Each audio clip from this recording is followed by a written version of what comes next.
Hello everyone, তো এটা দেখতে পাচ্ছ সপ্তমীর দিনের সাজ। আর আমি তো পুজোয় একদমই ড্রেস কিনিনি, এই ড্রেসটা কোনো রকমভাবে ছিল, তো সেই ড্রেসটা পরেই কিন্তু আজকে বেরিয়ে যাব সপ্তমীর দিন। আর শরীরটা তো ভীষণ খারাপ বললামই। তো এখানে এসে ছোট্টখাট্ট একটা সুন্দর জায়গায় সুন্দর বাচ্চারা নাচ করছিল, কি ভালো লাগছিল। তারপরে কিন্তু চলে গেছিলাম এই হাবড়ার ঠাকুরগুলোকে দেখতে। আর হাবড়ায় কিন্তু খুব দূরে দূরে ঠাকুর হয় না, একদমই কাছে কাছে ঠাকুর হয়, আর ঠাকুরগুলো মোটামুটি সুন্দরই হয়।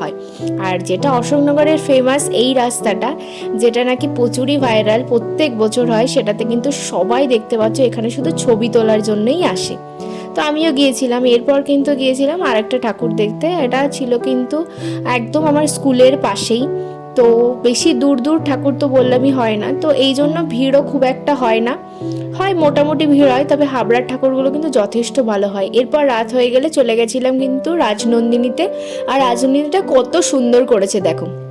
এরপর পার্সেল কিন্তু নিয়ে বাড়িতে চলে এসেছিলাম বিরিয়ানির, কারণ কিছু করার নেই, দুটো রেস্টুরেন্ট থেকে ফিরে চলে এসেছি, তবুও কিন্তু কোথাও জায়গা পাইনি। যাই হোক, আমার চ্যানেলটা সাবস্ক্রাইব করো, ততক্ষণের জন্য বাই।